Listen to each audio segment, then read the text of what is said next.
ابھی میرے سامنے ایک کیس ہے، یہ جو آئی ٹی ٹی ڈی نہیں بنائی، آئی ٹی ڈی کیا جو بندے مار دیتے ہیں، سی سی ڈی،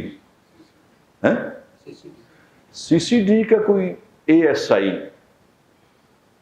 وہ میرے پاس دفتر میں لڑکے نے کہا کہ بھائی جان وہ پکڑ کے لے گئے میں کیوں پکڑ کے لے گئے؟ کہتا اس نے کوئی اپنا نا ایسے شوق میں گارڈ کی بندوق پڑی تھی، اس نے بندوق کے ساتھ فوٹو بنوا لی، تو انہوں نے کہا بس پکڑ لیا۔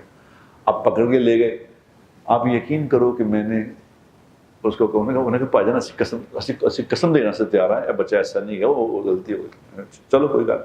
میں نے ڈی آئی جی سے کہا، میں نے کہا یاد کہ دیکھو یہ بچہ ایسا نہیں ہے تو یہ نہ کرو، چھوڑ دو اسے۔ انہوں نے کہا ٹھیک ہے بھائی جان، وہ یہ سی سی ڈی والے میں بتاتا ہوں کو۔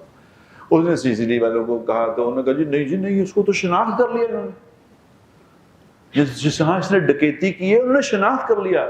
مجھے ڈی آئی جی نے کہا کہ بھائی جان یہ تو اس نے اب شناخت کر لیا، وہ تو شناخت ہو گیا، اس نے ڈکیتی کی ہے۔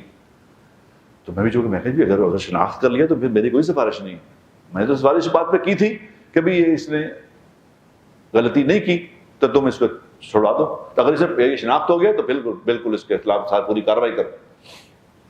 اب ان لڑکوں کو میں نے کہا، میں کہو اللہ کے بندو تم کیا مجھ سے غلط سفارشیں کرتے ہو؟ اس نے کہا بھائی جان میں آپ کو، ہم قرآن اٹھا کے کہتے ہیں وہ پیسے مانگ رہا ہے، وہ اے ایس آئی صاحب پیسے مانگ رہے ہیں، میں کو شناخت ہو گیا۔ تو اس نے کہا جی ہم آپ کو کہہ رہے ہیں، میں کہتا 2 پیسے اس کو دے دو، پھر اسے چھوڑا لو۔ میں یہاں بیٹھ کے آپ کو بتا، چند دن پہلے کی بات ہے، آپ یقین کریں تھوڑے دن کے بعد مجھے اسی ڈی آئی جی کا فون آیا کہ جی وہ لڑکا بے گناہ ہے، لے جائیں، لڑکا بے گناہ ہے لے جائیں۔ میں نے کہا اچھا تم تو کہہ رہے تھے وہ شناخت ہو گیا، کہتے نہیں جی انہوں نے ساری تحقیقات کر لی۔ میں نے جب ان سے پوچھا، انہوں نے کہا بھائی جان خدا کا نواسطہ نام نہ لینا، ہم نے نہیں بتانا کتنے پیسے دیے ہیں۔